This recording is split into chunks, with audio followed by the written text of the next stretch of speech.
Hello friends, myself Gurdeep and welcome to Advanced Agricultural Classes. Today in this lecture we will see some agriculture related years, which years was dedicated to the agriculture with different areas or different purposes. So let us start today's lecture. हमने जो agriculture का विकास करने के लिए, agriculture के different sectors का विकास करने के लिए ऐसा सिस्टम डेवलप किया या एक ऐसा स्कीम डेवलप की कि क्यों ना हम हर एक साल को किसी एक सेक्टर का डेवलपमेंट करने के लिए असाइन कर दें और हर एक साल में हम उसको डेवलपमेंट के लिए एफर्ट्स लगाएं या उसे एक फसल को डेडिकेटेड ईयर सेलिब्रेट करें जिससे कि उस फसल को या उस सेक्टर का विकास हो सके, उसका पूरा उस फसल पर पूरा ध्यान दिया जा सके। तो चलिए देखते हैं वो कौन कौन से ईयर हैं जो कि सेलिब्रेट किए जाते हैं इंडिया में और इंटरनेशनली। तो सबसे पहले हमने 2004 को हमने international year of the rice कहा। तो हमने 2004 में राइस के प्रोडक्शन को या राइस की क्रॉप को एनहांस करने के लिए, उसकी प्रोडक्टिविटी इंक्रीज करने के लिए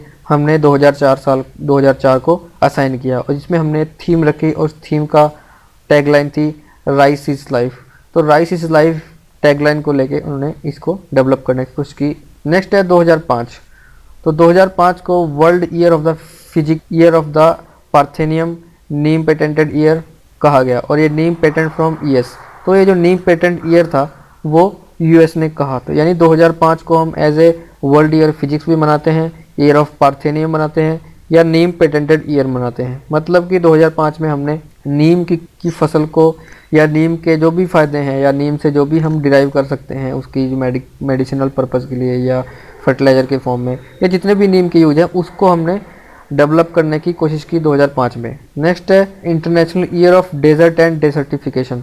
तो 2006 में हमने international year of desert and desertification के ऊपर ध्यान दिया। मतलब कि 2006 में जितने भी डेजर्टिफिकेशन हो रहा है उसको कम करने के लिए उपाय करने की सोची और इसको हमने 2006 को असाइन किया। Next is 2007। तो 2007 में क्या किया, वाटर ईयर, इसको वाटर ईयर असाइन किया। वाटर ईयर की थीम क्या थी, मोर क्रॉप पर ड्रॉप, या इसको ईयर ऑफ नीम भी कहा, यानी 2006 और 2007 दोनों को कंटिन्यूसली ईयर ऑफ नीम भी कहा गया और 2007 में वाटर ईयर कहा गया जिसकी थीम थी मोर क्रॉप पर ड्रॉप। मीन्स कि एक ड्रॉप के लिए हमको मैक्सिमम प्रोडक्शन करना है। Next international potato year and sanitation. तो इसको 2008 को हमने क्या साइन किया, पोटैटो ईयर और सैनिटेशन के लिए दोनों के लिए यूज़ किया।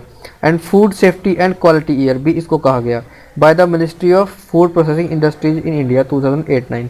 तो 2008-9 में जो फूड प्रोसेसिंग इंडस्ट्री थी इंडिया की उसने इसको food safety and quality year भी डिक्लेयर किया।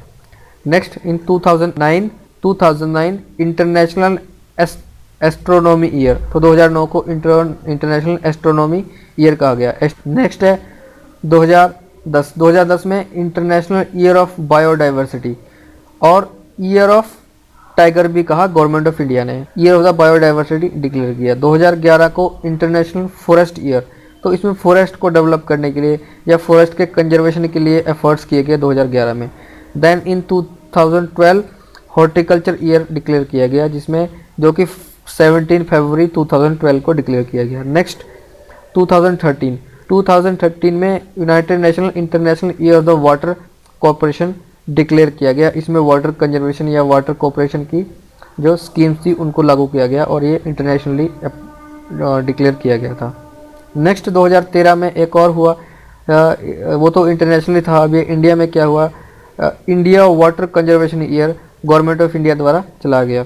तो 2013 में फिर से वाटर को कंजर्वेशन करने की स्कीम चलाई गई या उसको वाटर ईयर असाइन किया गया, डिक्लेयर किया। इसकी थीम क्या थी, to create awareness about water conservation. Water conservation को एनहांस करने की, उसको बढ़ाने की या वाटर कंजर्वेशन की जो स्कीम है उनको बढ़ावा देने की इसमें कोशिश की गई थी। नेक्स्ट फिर से 2013 में एक और जो साइल ईयर को डिक्लेयर किया गया वो था इंटरनेशनल पल्स ईयर।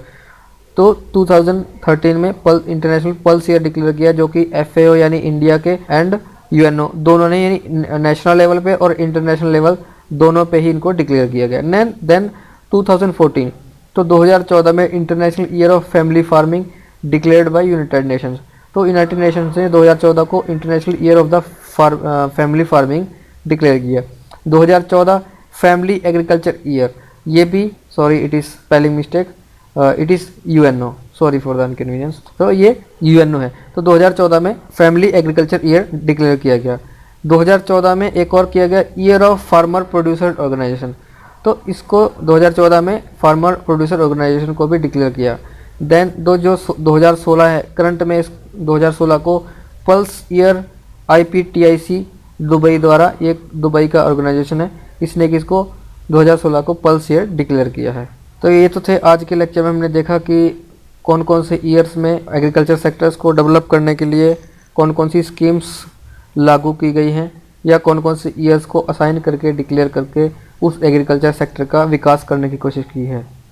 उम्मीद करता हूँ आपको ये लेक्चर पसंद आया होगा। अगर आपको ये लेक्चर पसंद आया है तो प्लीज़ आप इसे लाइक करें, शेयर करें अपने दोस्तों में, जिससे कि उनको भी एडवांटेज मिल सके। अगर आपने हमारे फेसबुक ग्रुप या फेसबुक पेज को लाइक नहीं किया है, ग्रुप को ज्वाइन नहीं किया है, तो प्लीज़ आप उसे भी ज्वाइन करें। आप कमेंट करके ज़रूर अपनी क्वेरीज बताएं, जिससे कि हम इसमें और इम्प्रूवमेंट ला सकें। Thank you for watching.